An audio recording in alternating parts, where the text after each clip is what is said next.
Let's go to Dave Sharma, Liberal Senator for New South Wales, joining us live from the Sydney CBD.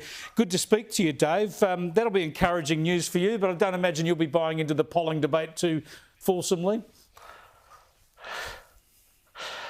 Well, you never want to count your chickens until they're hatched, Chris. And as many often say, the only poll that matters is that on election day. But look, certainly as I go around the country, or the state rather, in New South Wales, I've been with a couple of our candidates in key seats over the last week. There's a lot of frustration with the Albanese government. There's a lot of frustration that they're not dealing with fundamental challenges, whether it's cost of living, personal security, anti-Semitism on our streets. And I think, you can feel that that's palpable. Now, when it comes to cost of living, I think energy is right up there because it plays into the cost of everything else and also fuels inflation. And that's something Donald Trump's been talking about since resuming the presidency. Here he is in his inauguration speech last week.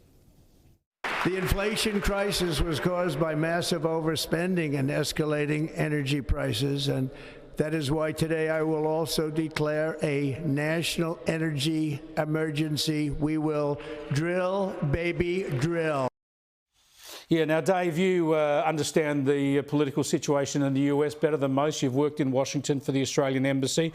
Of course, the issues don't directly translate to Australia, but this one in particular, perhaps along with the one flag issue, these are obvious issues where your narrative is enmeshed with what Donald Trump is doing in the US. Their energy prices are a lot cheaper than ours, yet he says they're too high, and the way to reduce them is to generate more electricity through gas primarily, but also nuclear. Well, I think, around the world, people have discovered that the energy transition, promised by the clean energy activists has not been all the smooth sailing that we'd been told. I mean, we've seen, much higher prices in Australia, concerns about reliability, massive costs in the building of transmission infrastructure, huge environmental concerns about where some of these solar and wind onshore and offshore are being built. And I think that's why we are proposing as a coalition, more gas in the energy mix, nuclear power in the energy mix as well. Yes, we'll continue with renewable energy, where it makes commercial and environmental sense. It should be part of the energy mix, but we need to have, multiple different assets in our energy portfolio, helping to keep the lights on, the grid stable and prices low.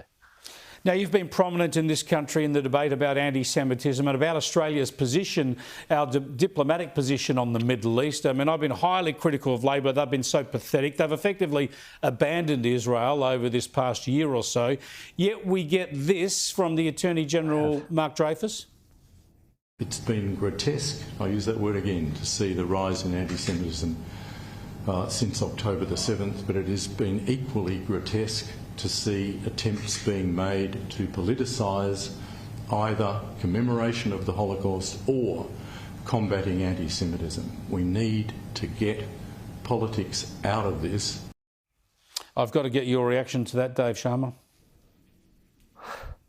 I mean, if Mark Dreyfus, Anthony Albanese, Penny Wong and the senior Labor ministers were doing their job, were combating anti-Semitism, had been on the front foot, had not been morally equivocating about this, had not been trying to create a false equivalence the whole time, then there wouldn't be much political debate about this. I think we'd be united. But while we've been critical, and not just us, the Jewish community, religious leaders, Catholic leaders, Christian leaders, the Hindu community have all been highly critical of this government's handling of anti-Semitism because they've neglected, ignored, sought to diminish and discount the problem throughout from the very beginning. And now we are dealing with something of, epidemic proportions in Australia, the likes of which we've never seen before in our history, because this government has failed at their job. And to say that somehow they should be immune from criticism for failing to do their job properly, I think is a complete misunderstanding of our Westminster domestic political system. Spot on, Dave Sharma. Thanks for joining us. I appreciate it. Liberal Senator for New South Wales, Dave Sharma there. They had the reshuffle last week while I was away. Pity Dave didn't get a promotion. Pretty good reshuffle. We'll talk about that later. But Dave Sharma should be headed for that ministry at some time in the future.